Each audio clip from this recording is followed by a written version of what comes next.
Welcome to Redtastic. Story 1.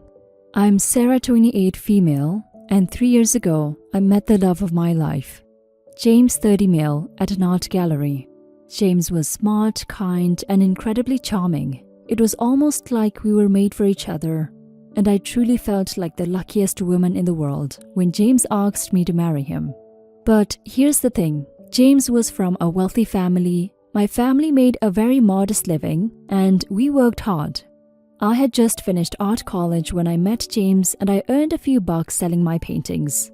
Back then, I didn't care to know how much money James's parents had, and I still don't. James made it clear to me that he was all about that self-made life. He stopped depending on his family a long time ago and worked hard as an engineer to earn his own money, and that was one of the things I loved about him. I had met James's family a handful of times while we were dating, and let's just say our interactions were, well, fine, I guess. James' parents, Peter, 67, male, and Carolyn, 63, female, always went on and on about their big, beautiful house and how perfect their 2 children were. They never failed to casually mention how they owned a yacht in the 90s and how they traveled the world during their honeymoon. James couldn't roll his eyes hard enough at these tales, but I, on the other hand, nodded and smiled to make a good impression. It got worse when they found out I was not from old money. Last year, James invited me for a Christmas dinner in his parents' big, beautiful house, and his family treated me like I wasn't even there. I went out to take a call, and upon returning, I overheard them asking James if he was sure that I wasn't a gold digger. James was furious and defended me vehemently, assuring them that my intentions were genuine, not about money. Their daughter Tessa, 25, female, and I never seemed to get along. She always looked at me like I didn't deserve James and made me feel less about myself. She, on the other hand, survived off her parents' wealth, and I couldn't really blame her. Sometimes I envied Tessa's lifestyle. That girl shopped more often than most people breathed. And it wasn't exactly shocking when she casually informed me, a few days before my wedding, that she had a backstage pass to her parents' credit cards. Her tech-savvy boyfriend had apparently worked his magic to block those pesky debit notifications. I tried to give her some advice about getting a job, but it only made her hate me more. I almost broke up with James one time because I just didn't see myself getting married to someone whose family didn't like me. But James, with a silver tongue, convinced me that things would change over time. And like a fool in love, I believed him. When we decided to get married, James's parents were the most excited for some strange reason. They started acting all nice and caring. They were so hyped about the wedding, and I could see their excitement. I thought they couldn't wait to have me as a daughter-in-law. That's until I found out that they had an incredibly long list of things they planned for our wedding.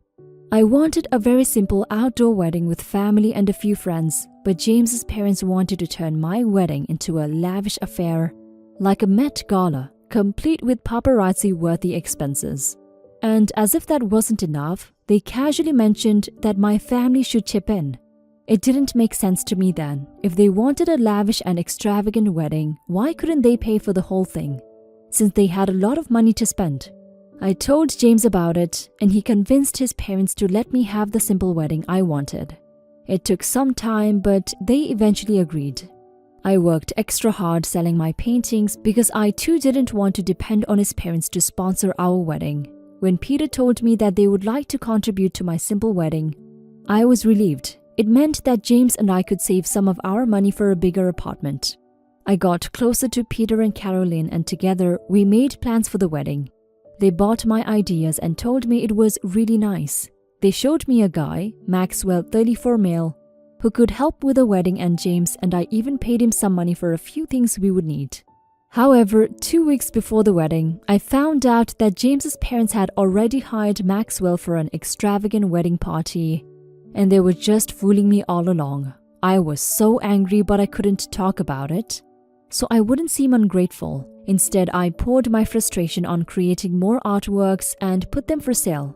James had gotten a huge contract and had to leave for a few days, and I didn't want to bother him with my worries. After all, we were going to get married, and that was all that mattered.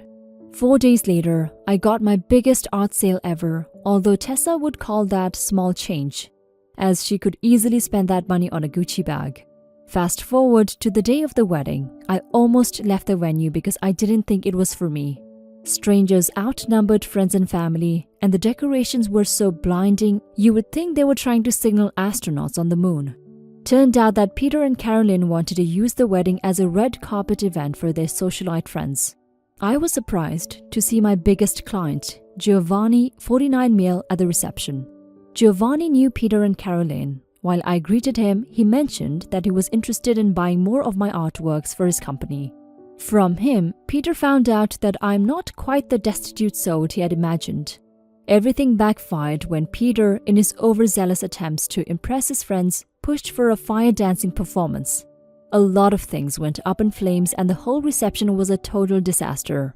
It was extremely embarrassing for Peter and Carolyn. James and I were both beyond pissed about how everything turned out. While we were still trying to recover from the disastrous event, Maxwell was breathing down Peter's neck for the final payment. I wasn't surprised when Peter's car didn't go through. Tessa's new Porsche must have cost a fortune. Apparently, Tessa had been spending her parents' retirement plan. And these guys weren't even as rich as they claimed. They had been living in past glory and only wanted to use this wedding as a desperate bid for fame among their wealthy pals. James was so mad at his parents, he didn't even want to look at them. And Tessa took off with a boyfriend when she found out she had been caught. James angrily warned his parents not to ask him for anything as he has nothing for them. And this was their mess to clean. Peter and Carolyn begged Maxwell for some time to sort out their finances, and as a friend, Maxwell gave them 3 weeks or else there would be very serious legal consequences. Now, Peter has been calling me non-stop to convince me to pay the debt because I'm their sweet daughter-in-law. Do you think I should help Peter and Carolyn settle Maxwell's bill even after they ruined my wedding? After all, it would mean they could finally respect me and maybe accept me into the family. Last update. Yesterday, Peter called again. He said I was an ingrate and a wicked daughter-in-law because I couldn't even do my duty and help him out. I reminded him about the times he and his wife treated me like I was complete trash. And then I sent him a number. He asked me what it was for, and I told him it was a good realtor who could give them a good deal for their big beautiful house. Afterwards, I blocked his number and Carolyn's number too. James and I are planning the simple wedding I always wanted. I'm only inviting close friends and family, intentionally excluding Peter and Carolyn from the guest list. You don't have to pay back anything, OP. Peter and Carolyn went against your wishes and planned an extravagant wedding party that you said you did not want, and now they're in debt because of said party. You don't owe them anything. They did this to themselves and for themselves. It sucks that their daughter ended up being not so perfect. She never should have touched their retirement fund. I'm glad you and your husband get to do your own thing now. Enjoy your wedding. Story 2. My mom, 37 female, and I were deeply close. She used to say that I'm her joy and pride. I'll turn 17 male tomorrow, and I've decided that I no longer want to go to her house to visit her and her real family. Some context. My mom had an affair when I was 9. She left my dad because she fell in love with a married man, and the man ended up divorcing his wife and moving in with my mom. My dad has custody of me, and my mom was granted to have me on weekends. She seemed happy to have me and always treated me well. Her husband treated me well too, though sometimes he tried to make me respect him as a dad. As my mom's husband's ex-wife wanted nothing to do with the 3 kids they had, 18 male, 17 female, 12 male, my mom started spending more time because her husband had full custody. She sometimes acted more like a mother to them than to me. She would pick them up from school, never did that for me. She celebrated their birthdays while she was just a guest at mine. It was hard, because it felt like I was gradually losing my mom.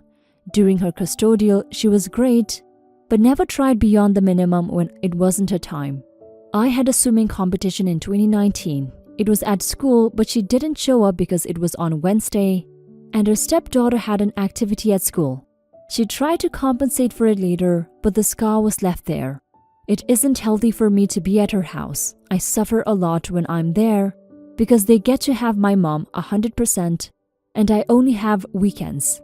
They also have a 5-year-old son. It sucks seeing them play the happy family, and even if her husband has treated me good, I see nothing but the man that destroyed my home and hurt my dad. This last weekend, I went to her house and told her that it's not healthy for me to be at her house because it hurts me to see her that happy and I can't. I also talked about the times she missed events because it wasn't her custodial time. So I let her know that I'm never coming back.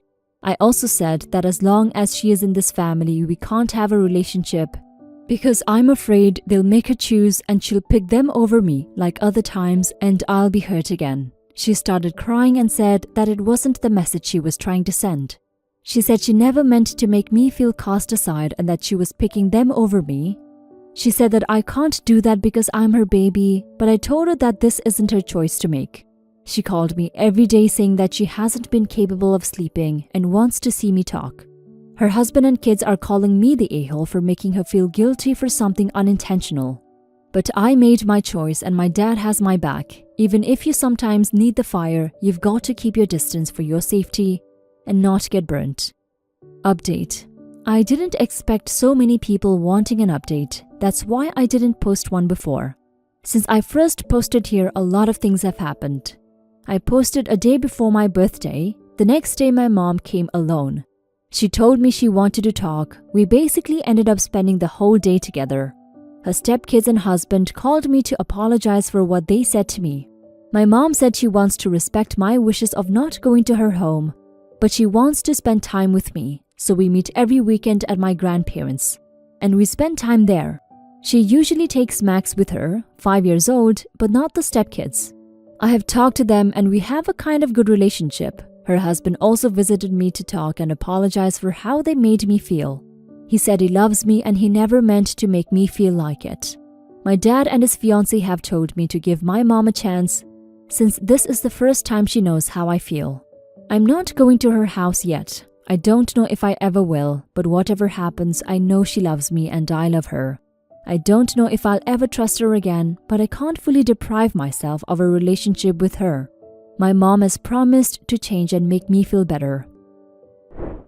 OP, I'm so happy you and your mom are taking the step to build your relationship up. And you recognize it may never be the same. However, continue to speak your mind so your mom knows how you feel. It's obvious she has no idea how you felt and how her actions, intentional or not, were making you feel. I do not believe she is manipulating you. I genuinely believe she was clueless and now trying her best. Even your dad and fiancé are recommending you give her a chance and they are closer to this than anyone. Good luck. I hope you have a very happy, loving and healthy relationship with your mom. Now for some comments.